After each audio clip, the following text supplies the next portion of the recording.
Hello friends, I have taken some effort and prepared this calculator, a financial model to calculate the financial feasibility of the 1 year MBA. I wish someone would have prepared this calculator when I had gone for my 1 year MBA at IIM Ahmedabad in 2014. Life would have been much simpler because I would have been mentally prepared for this calculation of justifying my decision to leave a well paying job, spend a lot of money for my education in the hopes of higher returns post an MBA. So let's take a very calibrated view of how this entire thing works out.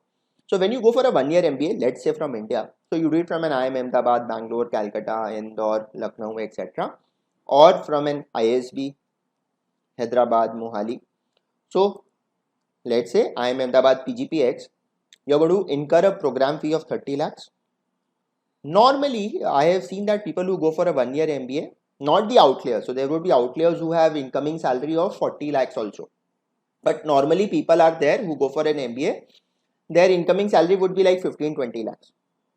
And in the campus placement, normally you get like a 50% salary increase because 30 lakhs is, let's say, the median salary of IIM Ahmedabad. So if your incoming salary is 20 lakhs, you get a 50% jump straight away on campus. So your outgoing salary post MBA will become 30 lakhs. Now this can become very, very miraculous also. I have seen people with an incoming salary of 20 lakhs, outgoing salary of 55-60 lakhs also. In some cases it's not going to work out. So therefore we have prepared a host of scenarios as well, that what is your increase in salary in campus placement ranging from 10%, so it could be like 22%, 22 lakhs to 100%. So maybe from 20 lakhs it becomes 40 lakhs from campus straight away. Then post that first increment on campus, subsequently also you're going to get a salary increment. So let's say that can range from 5% to 50%. Because you've done a 1 year MBA, you are far more capable. I would not necessarily say in terms of functional skill sets, but in terms of presentation skill sets, in terms of general management capabilities, how you're going to articulate yourself in the organization. So your career path is going to be quite steep. However, on the base case, I have just assumed a 10% annual salary increment. Now, normally most people go for a loan from SBI. It is a 100% collateral free loan, or any nationalized bank for that matter. They've set up branches on campus. So you have an option to choose whether you are taking a loan, yes or no. So you can finance this 30 lakhs either from the loan or you can finance it from equity, and the financial ramifications are going to be huge. The loan is normally of 8 years. Now there's a 1 year moratorium. So while you are studying on campus, you are not going to pay the loan. And the impact of that is that this 30 lakh rupees loan, by the time you complete your course, is already worth 32.4 lakhs. So 8% is the interest which is already accumulated. So once your EMI start getting calculated, you are going to get calculated on 32 lakhs 40,000.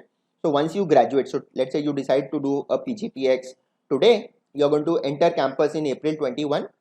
March 2022 you are going to graduate, and from April 2022 your loan payment kicks in.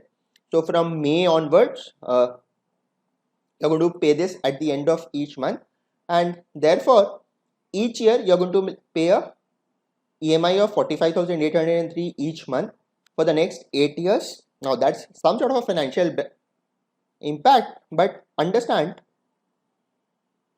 that it's more in terms of a branding cost. So like you pay a rental for a house, similarly you're going to pay a rental for this enhanced skill set of yours. So 45,803 you're going to pay each month for the next 8 years. So your loan finally becomes zero.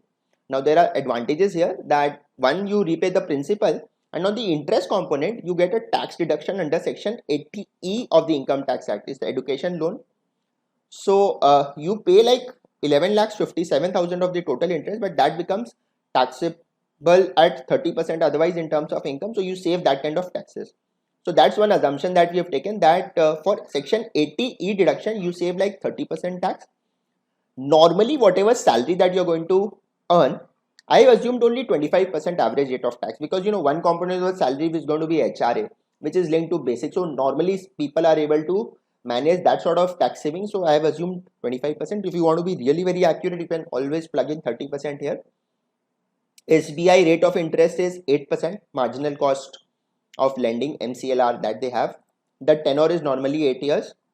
And therefore what happens is, let's come to the calculation. So one, we've done the EMI calculations. So the EMI comes to like 45,803 for a base loan which was 30 lakhs, increased to 32.4 lakhs by the time you graduated. And now coming to how this is going to play out in terms of financial numbers, here's the analysis. So what happens is that at year 0, you are going to pay to the institute 30 lakh rupees straight down payment. And if you are going to take a loan from the bank, then becomes 30 lakhs inflow. So your net outflow becomes 0. That can be a big breather. But yes, there is a psychological thing that I am again into debt, or maybe I have one home loan, some EMI is going on, again this 45,000 EMI also I am going to take. But trust me, most people are able to repay the loan much before this 8 years. Okay. Now, when you talk about your, since you've got like 5-7 years of work ex before this 1 year MBA, I would assume that your salary would be 20 lakhs as we discussed. When you consider your calculations, if you have not earned this 20 lakhs, you are not also paying that 5 lakh rupees of tax. Okay. So I will not take the loss as 20 lakhs, but I would take the loss as 15 lakhs. In fact, it can be slightly higher because you are availing that basic exemption of 5 lakhs. Then on campus, on a base case like 1.5 lakh rupees, you are going to spend on various miscellaneous items, whether it is partying or traveling back to your hometown and miscellaneous activities. In my case, the living expenses were far more because I took my family also on campus, which is again a very beautiful experience. So comes at a cost, but for the kids, for the wife, it is like amazing. So I paid 30 lakhs, got a bank loan from SBI. They didn't bother me for the first year where I was on campus. There I just lost my salary, incurred some living expenses, got my degree, started repaying the EMIs for the next 8 years. 5,49,000 per annum. So that becomes a negative on my cash flow. On the interest component, I am saving like each year this interest. So for, let's say, on the first year, I have a total payment of 2,48,311. So on that I save like 30%, and surcharge and all you can always include if you are really finicky about things. So that's the tax saving. So now what is the exciting part? These are the costs. Incremental salary post 1 year MBA, 10 lakhs again, but then that you are also paying taxes on that incremental salary, which is 25%, so 2,50,000. Now that becomes 11 lakhs and then 12 lakh 10,000. This is the impact of compounding. So by the 10th year, you are earning 21 lakh rupees more probably because your base got reset because of PGPX or the ISB MBA or the IIM Bangalore EPGP or the PGPEX from IIM Calcutta, which has now got a new name as well. So once you put that 10 lakhs incremental salary, the whole magic starts, and in spite of the EMIs, you are going to make a net gain of 2,74,859 in the first year, and that becomes better and better. And remember, I have done this financial modeling only up to the 10th year. You are going to live with that degree for next 25-30 years. You're going to work, so that is going to make much better sense. So now I am excluding the terminal value, not that you're going to live for posterity, you're going to retire, let's say, at the age of 60, but beyond 10 years I have not considered. Still, my IRR for this calculation, so my internal rate of return comes like 26 lakhs or 26.93%. And I can do some sort of a broad sensitivity here, that what if my increase in salary from campus, from my incoming salary of 20 lakhs is not 50 lakh percent but 10%.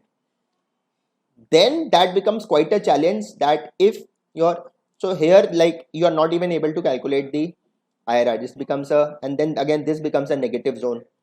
So the base case is that you at least need like 30% increase in salary on campus and subsequent growth of at least 10% to justify the PGPX cost. That is like 3.3%, which is also bad. And so this becomes a positive zone. These are like negative zones where your increase is like only 30%, and subsequently like you're joining an organization, let's say you're rejoining a PSU, you're not getting that kind of salary hike. Maybe they're going to give you one band higher, and your subsequent salary growth is like 5-10%. In that case, this becomes like a negative zone thing.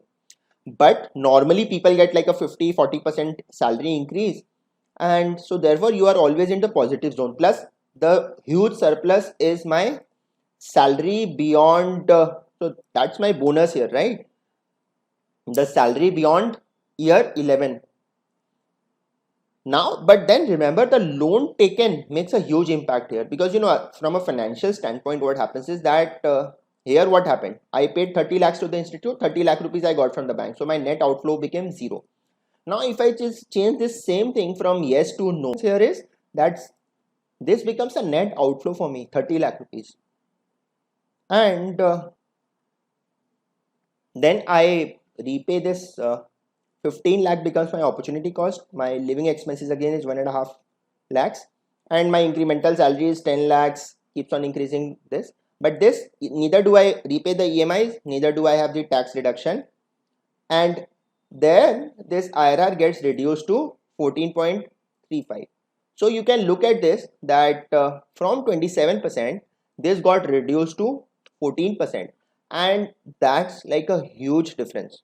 So normally it's recommended that when you go for this 1 year MBA, you should take this loan, because it's collateral free, unless you have that psychological thing that, oh, I don't want to live with the loan and I've got enough cash, I'm an IT engineer, I've gone on site, I have got enough money, then that's a separate thing. But otherwise it becomes like, see, the whole territory of this changes.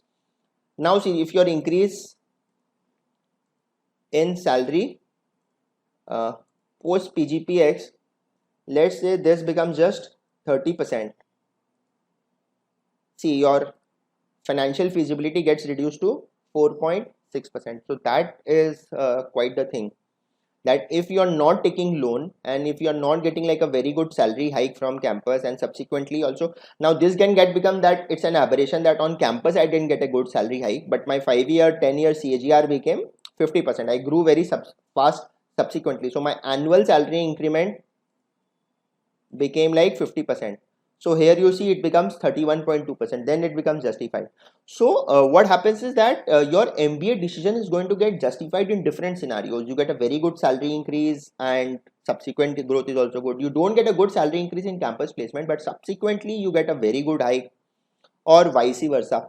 Therefore, there is some element of luck, but here there was this basic mathematical model. See, here you are now completely free of any loan, but the whole point is that things become quite things. So we are going to revert back to our base case, and see, this becomes better, and I will say that my annual salary increment will be more moderate at 10% only, and this I have again reset to 50%, which was my base case, and I say that, yeah, 27% is my internal rate of return for an MBA. Where I live with this loan, I know that this is going to get repaid very comfortably. I draw this tax benefit on the loan component under section 80E. So I would love to hear your feedback on this financial calculator. If you really want this, I might as well want to share it with you in form of a Google Drive link, and then you can just tinker it around for your calculation. So I hope this is going to be quite some use to you.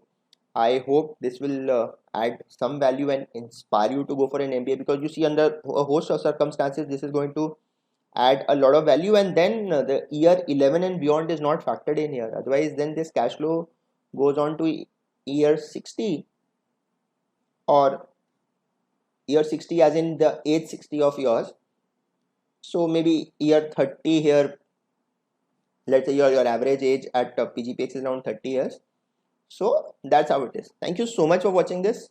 I hope you will like this video, share it with your near and dear ones, subscribe to the channel, press the bell button notifications, and if you've got some clarifications on the 1 year MBA, you can use the Call Me For app to take a detailed discussion from me.